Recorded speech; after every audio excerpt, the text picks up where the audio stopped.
আলফাত যোগদান কৰিবলৈ গৈ আটক হল তিয়কৰ যুৱক মেধাৱী ছাত্ৰ অৰিন্দম বৰাৰ পিতৃ মাতৃ আছিল প্ৰাক্তন আলফা চৰকাৰলৈ পিতৃ মাতৃৰ আহ্বান কঠোৰ শাস্তিৰ পৰা ৰেহাই দিয়ক অৰিন্দমক আলফাত যোগদান কৰিবলৈ গৈ নাগালেণ্ডৰ মন জিলাত সেনাবাহিনীৰ হাতত আটক হোৱা তিয়ক আৰক্ষী থানাৰ অধীনৰ এজাৰগুৰিৰ অৰিন্দম বৰাৰ পিতৃ মাতৃৰ চৰকাৰলৈ আহ্বান ল'ৰাটোক কঠোৰতম শাস্তি প্ৰদান নকৰি সুস্থ শৰীৰেৰে ঘূৰাই দিয়ক আমিও তাক বুজাম প্ৰশাসনেও এই ক্ষেত্ৰত এক ভূমিকা গ্ৰহণ কৰক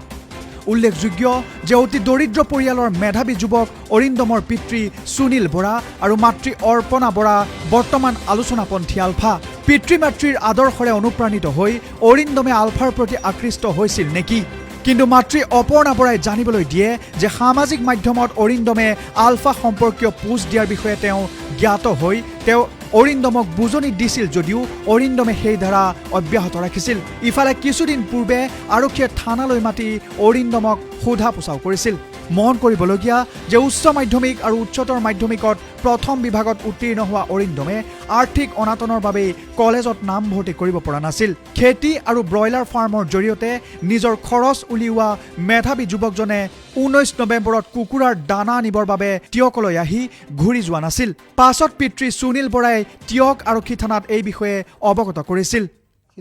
যোৱা শুক্ৰবাৰ দিনা প্ৰায় 9টা 9:30 বজাত ঘৰৰ পৰা তিয়কলৈ ব্ৰইলাৰ দানা আনিম বুলি ওলাই গৈছিলে তাৰপাছত আমি নহা দেখি 12টা বজাত ফোন কৰিছিলোঁ ফোন কৰোঁতে মানে সি অলপ পাছত আহিম বুলি ক'লে তাৰপাছত আমি 1মান বজাৰ পৰা তাৰ কণ্টেক্ট পোৱা নাই চুইচ অফ যেতিয়া ঘৰৰ পৰা ওলাই গৈছিলে আপোনালোকে মানে যেতিয়া ঘৰত নাহিলে কিবা ব্যৱস্থা লৈছিলে নেকি তেনেকৈ ব্যৱস্থা লোৱা নাই বাৰু এনেই পাছত আমি অলপ প্ৰশাসনৰ লগত যোগাযোগ কৰিছিলোঁ আপোনালোকে কিবা প্ৰমাণ পাইছিলে নেকি এইটো লাইনত যে এনেকুৱা মানে যোগাযোগ কিবা ৰাখিছে বুলি যোগাযোগটোত আমি ডাইৰেক্ট পোৱা নাই তাৰ কিছুমান অকণ ধৰণকণ অকণমান লিখা পঢ়া এনেকুৱা কথাক লৈ ছ'চিয়েল মিডিয়াত সি যথেষ্টখিনি ছাপোৰ্টো লিখিছিলে অকল সেইটোহে আছিলে তাতে মানা কৰিছিলে নেকি যে সেইটো কৈছিলোঁ যে তই অকণমান এইখিনি কথা অলপ ভালকৈ হেৰিকৈ চাইচিতি লিখিবি সেই কৰি মই লিখাতে কোনো আপত্তি নাই আৰু পঢ়াত কোনো আপত্তি নাই বুলি কৈছে এনে তাৰ লগত কিবা বেলেগ মানুহৰ কিবা যোগাযোগ পাইছিলে নেকি আমি তথ্যত নাই পোৱা ফোনে একো কথা পোৱা নাই কেনেকৈ গম পালে এতিয়া আপোনালোকে এতিয়া আমি এই কালিহে স্পষ্ট গম পাইছোঁ যেতিয়া 1টা বজাত যেতিয়া এৰেষ্ট হৈছে এৰেষ্ট হোৱাৰ পাছতহে আমি গম পাইছোঁ যে আলফাত যোগদান কৰিবলৈ গৈছিলে